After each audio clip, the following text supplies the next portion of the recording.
कल रात मुझे एक फ़ोन कॉल आया, सर अप्रेज़ल आ गया है, 3 साल हो गए कंपनी के अंदर, लेकिन एक फ्रेशर की सैलरी मुझसे ज़्यादा है। सच बताऊं तो मुझे हर महीने 5 से 6 ऐसे फ़ोन कॉल ज़रूर होते हैं और ज़्यादातर उनकी स्टोरी कॉमन होती है। क्लास 12th के बाद सबको लगता है कि उनके पास बहुत सारा टाइम है। कोई बोलता है मैं सीए करूंगा, कोई बोलता है देखते हैं, कोई बोलता है कि बीकॉम कर लेता हूं, कोई एंट्रेंस एग्ज़ाम क्लियर नहीं कर पाता, फिर सोचते हैं एक अटेम्प्ट और। लेकिन प्रॉब्लम फेलियर नहीं होता। बहुत लोग सीए के फर्स्ट लेवल को क्लियर नहीं कर पाते हैं, लेकिन ऑल्टरनेट करियर पाथ पे चलना भी स्टार्ट नहीं करते।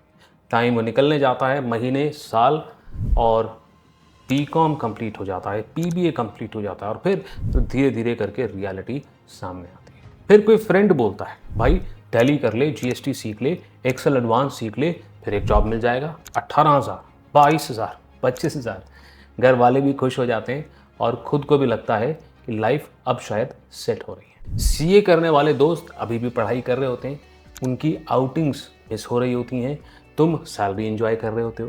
पहली सैलरी से वीकेंड की outings, corporate friends, Friday night stories, office gossip, EMI पे आईफोन, और वो लिंक्डइन पे कॉर्पोरेट वाली स्टोरीज भी डलनी शुरू हो जाती हैं। फिर क्या, 2-3 साल और निकलते हैं आपकी जॉब के अंदर, फिर एक दिन आप रूम में बैठे हैं और मैनेजर को डांट पड़ रही होती है टारगेट के लिए, परफॉर्मेंस के लिए। परफॉर्मेंस इंप्रूवमेंट प्लान के अंदर उसे डालने की बात होती है, कॉस्ट कटिंग की बात होती है, और बात होती है ऑटोमेशन की। इनिशियली बड़ा फनी लगता है कि हाँ इसका तो अच्छा है, मैनेजर है ना, डांट पड़नी चाहिए थी। बट फिर तुम नोटिस करने लगते हो जो काम पहले 8 लोग मिल करके करते थे, अब सॉफ्टवेयर बड़ी आसानी से कर देता है। जो रिपोर्ट्स पहले मैनुअली बनती थी, अब वो रिपोर्ट्स एआई बनाता है। कंपनी सडनली मशीन लर्निंग की वर्कशॉप्स कराने लगा है, अप स्किलिंग की मेल्स भेजने लगा है। फिर तुम नोटिस करने लगते हो प्रमोशन किसको मिला, प्रोफेशनल कोर्स वाले को। हायर पैकेज किसको मिला, प्रोफेशनल कोर्स वाले को। और क्लाइंट फेसिंग रोल किसको मिला, प्रोफेशनल कोर्स वाले को। फिर अप्रेजल आता है, 6%, 8%, 10% इंक्रीमेंट। तुम कैलकुलेटर निकालते हो, EMI, rent, fuel, parents, future. और उसी हफ्ते एक 22 साल का फ्रेशर ऑफिस ज्वाइन करता है और उसका पैकेज तुमसे ज़्यादा। यहीं से एंग्जाइटी शुरू हो जाती है। लोग लिंक्डइन स्क्रॉल करना कम कर देते हैं, अपने सीए, एसीसीए और सीएमए वाले दोस्तों से डिस्टेंस बनाना शुरू कर देते हैं। क्यों?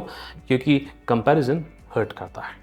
बहुत सारे लोग यहाँ पर मेंटली ब्रेक होना शुरू कर देते हैं, लेकिन बाहर से नॉर्मल एक्ट करते हैं। सबसे डेंजरस पार्ट पता है क्या है? जॉब नहीं छोड़ सकते क्योंकि इनकम चाहिए, लेकिन वही जॉब फ्यूचर में अनसेफ है। अब ये फेज बहुत लोग साइलेंटली सर्वाइव कर रहे हैं। Fear of replacement, fear of layoffs, fear of younger skilled candidates, fear of becoming irrelevant. लेकिन यहाँ पर एक पॉजिटिव चीज़ भी होती है। तुम्हारे पास एक चीज़ है, डिस्पोजेबल इनकम, जो 18 साल की एज में तुम्हारे पास नहीं हुआ करती थी। अब तुम अफोर्ड कर सकते हो स्किल बिल्डिंग, किसी प्रोफेशनल कोर्स को परस्यू करना, करियर का ट्रांजिशन करना। प्रॉब्लम बस इतनी है कि ज़्यादातर लोग अभी भी वही मिस्टेक करते हैं। वो सिर्फ डिग्री ढूंढते हैं, डायरेक्शन नहीं ढूंढते। मैं ऑनेस्टली क्या देखता हूँ कि जिन लोगों ने कभी प्रोफेशनल कोर्स नहीं किया, उनके लिए डायरेक्टली बहुत अग्रेसिव पाथ को लेना रिस्की हो सकता है, जैसे सीए, सीएमए इंडिया, क्योंकि इनके अंदर समय, डिफिकल्टी और ड्यूरेशन काफ़ी लंबा होता है। इसलिए काफ़ी वर्किंग प्रोफेशनल को मैं सीएमए यूएसए चूज़ करते हुए देखता हूँ, क्योंकि अफोर्डेबल है, कम समय लेता है, वर्किंग प्रोफेशनल्स फ्रेंडली है और कॉन्फिडेंस रिबिल्ड करता है और करियर का मोमेंटम वापस लेकर के आता है। लेकिन अगर किसी के पास पेशेंस है, long term international accounting career को परस्यू करना चाह रहे हैं, या ऑलरेडी स्ट्रांग पढ़ाई करने का डिसिप्लिन है, तो एसीसी एक पावरफुल क्वालिफिकेशन हो सकती है। और अगर आपने बीकॉम कर रखा है तो यहाँ 5 पेपर की एग्जेम्पशन भी आप क्लेम कर सकते हैं। देखो, मैं ये नहीं कह रहा कि जॉब बेकार है, मैं ये भी नहीं कह रहा कि हर किसी को प्रोफेशनल कोर्स करना चाहिए। मैं सिर्फ ये बोल रहा हूँ, इनकम बिना ग्रोथ के बहुत डेंजरस है, क्योंकि एक टाइम के बाद एक्सपीरियंस कंपाउंड नहीं होता, स्टैग्नेशन कंपाउंड होने लगता है। करियर डिसीजंस को डिले मत करो, डर में मत जियो, कंपैरिजन में मत रहो, रियलिटी समझो, प्लान बनाओ, फिर डिसिप्लिन्ड एग्जीक्यूशन करो। अगर आप करंटली वही फेज सर्वाइव कर रहे हो जहां अप्रेजल के बाद आपकी एंग्जाइटी शुरू हो गई है, तो शायद ये वीडियो आपके लिए एक कोइंसिडेंस नहीं है। कमेंट करो रीसेट और ईमानदारी से बताओ कि करियर में ग्रोथ ज़्यादा इंपॉर्टेंट है या सिर्फ सैलरी? Think about it. मैं यानी कि सीए गौरव सभरवाल आपसे मिलता हूँ, दैट्स राइट, अगली वीडियो में।